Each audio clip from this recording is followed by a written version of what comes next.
नमस्कार दोस्तों, हमारी आज की कहानी का नाम है बेबसी। गायत्री जी रसोई में बड़बड़ा रही थीं। अरे बहू, थाली में रोटी नहीं है और तेरे पापा खाने के लिए बैठे हैं और ये महारानी गैस खुला छोड़कर बाथरूम में चली गई हैं। मयंक जा उसकी बाल पकड़कर उसे खींच ला, बड़ी कामचोर हो गई है। मयंक जो अपनी माँ की बातों से परेशान था, गुस्से में बाथरूम का दरवाज़ा खटखटाता है, लेकिन अंदर से आ रही उल्टियों की आवाज़ सुनकर वो घबरा जाता है।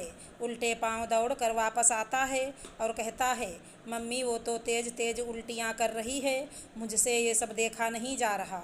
आप जाकर उसकी पीठ सहला दो।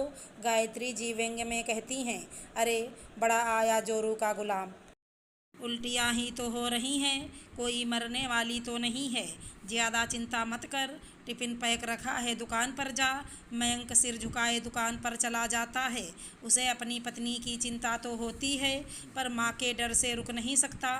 थोड़ी देर बाद दीप्ति बाथरूम से निकलती है और थकी हुई आवाज़ में कहती है, मम्मी जी, दिल घबरा रहा है, उल्टियाँ रुक नहीं रहीं, मुझसे रोटियाँ नहीं बनाई जाएंगी। गायत्री जी झुंझलाकर कहती हैं, अरे बहू, नाटक मत कर, माँ बनने वाली है तो क्या हुआ, ये तो सबको शादी के बाद होता है। मैंने भी इतने बच्चे जने हैं, कभी काम से जी नहीं चुराया। चुपचाप रसोई में जा, आज ढेर सारा काम पड़ा है। ज़्यादा नखरे मत कर, तू कोई पहली बहू नहीं है जो माँ बन रही है। दीप्ति के चेहरे पर एक पल के लिए खुशी की चमक आती है कि वो माँ बनने वाली है, लेकिन सास के करारे बोल सुनकर उसका चेहरा उतर जाता है।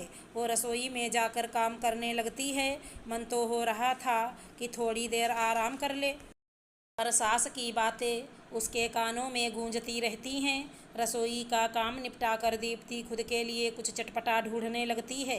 जैसे ही वो नमकीन का डिब्बा खोलती है, गायत्री जी फिर चिल्ला उठती हैं, दो रोटी सब्जी काफ़ी नहीं है क्या? मेहमानों के लिए रखी नमकीन पर टूट पड़ी है, चुपचाप डिब्बा रख दे और जो मिल रहा है खा ले। बच्चा पैदा कर रही है, कोई नया काम नहीं कर रही। दीप्ति मन मसोस कर चुपचाप रोटी सब्जी खाने बैठ जाती है, पर भोजन गले से नीचे नहीं उतरता। दीप्ति काम निपटा कर आराम करने चली जाती है। शाम को दीप्ति मयंक को फ़ोन पर खुशखबरी देती है कि वो माँ बनने वाली है और उससे गुलाब जामुन लाने के लिए कहती है। मयंक खुशी खुशी गुलाब जामुन लेकर आता है, पर घर में तूफान खड़ा हो जाता है। गायत्री जी ताने मारती हैं, कभी माँ के पसंद की चीज़ नहीं लाया और आज पत्नी के लिए गुलाब जामुन ले आया। तेरी पत्नी ने तो अभी बच्चा पैदा भी नहीं किया है और मैंने तुझे जन्म देकर बड़ा भी कर दिया। समय बीतता है और दीप्ति की तबीयत दिन ब दिन बिगड़ने लगती है। तीसरे महीने डॉक्टर ने उसकी जांच करवाई और बताया कि उसका हीमोग्लोबिन कम है, इसलिए आराम ज़रूरी है। पर गायत्री जी के लिए ये सब बेमतलब था। दोनों टाइम 4-4 रोटियां खा लेती है, फिर कैसी कमज़ोरी। गायत्री जी ने कहा, ताने और काम का बोझ दीप्ति की हालत बिगाड़ने लगते हैं। 7वां महीना लगते लगते दीप्ति के पैरों में सूजन आ गई थी, पर फिर भी सास की अपेक्षाओं पर खरा उतरना पड़ता था। एक दिन सुबह दीप्ति की तबीयत इतनी बिगड़ गई कि वो समय पर उठ नहीं पाई। गायत्री जी दरवाज़ा पीटते हुए चिल्लाईं, बहू उठ, तेरे ससुर जी चाय के लिए बैठे हैं। उस दिन न जाने दीप्ति में कहाँ से हिम्मत आ गई। उसने कहा, मम्मी जी, मेरी तबीयत ठीक नहीं है, बहुत थकान लग रही है, आज आप ही चाय बना लीजिए। ये सुनते ही गायत्री जी भड़क गईं, तेरी हिम्मत कैसे हुई मुझे आदेश देने की? बहू का काम बहू का ही होता है। बच्चा पैदा करने के नाम पर काम ना करने का बहाना बना रही है।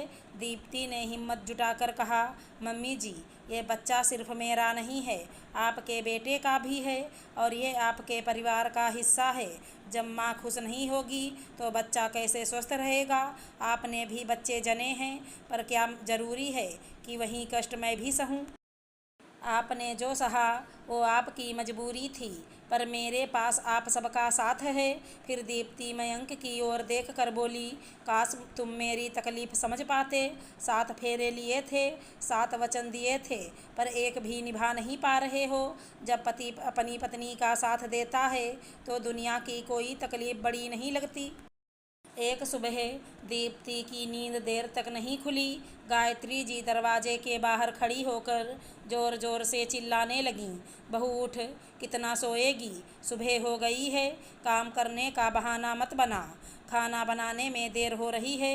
अंदर से कोई जवाब नहीं आया तो गायत्री जी और गुस्से में आ गईं। अरे कामचोर, कब तक सोएगी, उठती है या मैं दरवाज़ा तोड़ दूं? अपनी माँ की आवाज़ें सुनकर मयंक भी वहाँ आ गया। उसे दीप्ति की चुप्पी पर चिंता होने लगी। उसने दरवाजे के पास जाकर धीरे से आवाज़ दी, दीप्ति उठो, सुबह हो गई है, सब ठीक है ना? अंदर से कोई भी जवाब नहीं आया।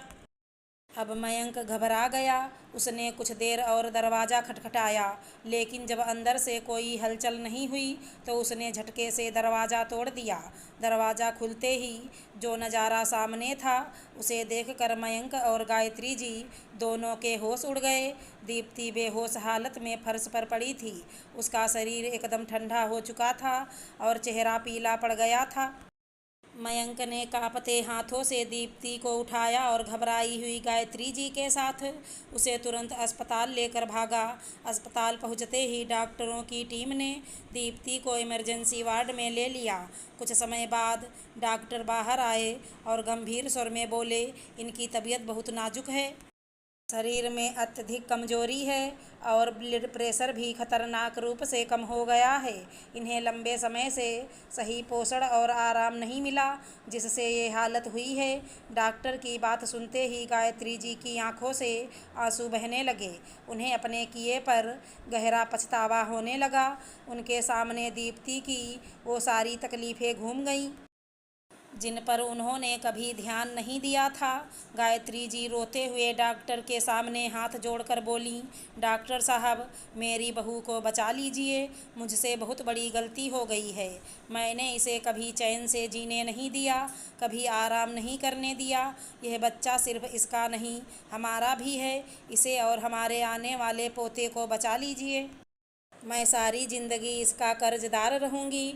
मयंक भी आंखों में आंसू लिए खड़ा था। उसे अब एहसास हो रहा था कि उसने भी दीप्ति की तकलीफ़ों को कभी गंभीरता से नहीं लिया। डॉक्टर ने गंभीरता से कहा, हम पूरी कोशिश कर रहे हैं, लेकिन अब यह आपके ऊपर है कि इसे शारीरिक और मानसिक दोनों रूप से आराम मिले। अगर आप लोगों ने अब भी इसका ख्याल नहीं रखा तो हालत और बिगड़ सकती है। गायत्री जी और मयंक दोनों ने एक दूसरे की तरफ देखा और मन ही मन ठान लिया कि अब दीप्ति को वो स्नेह और सम्मान मिलेगा जिसकी वो हकदार है। दीप्ति की हालत धीरे धीरे सुधरने लगी, लेकिन इस घटना ने सबके दिलों में एक गहरी छाप छोड़ दी।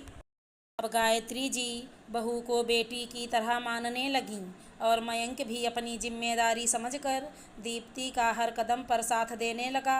हर सास को अपनी बहू को बेटी की तरह मानना चाहिए, उसके दुख दर्द को समझना चाहिए। उसी तरह हर बहू को अपनी सास को माँ का स्थान देना चाहिए और उनका सम्मान करना चाहिए।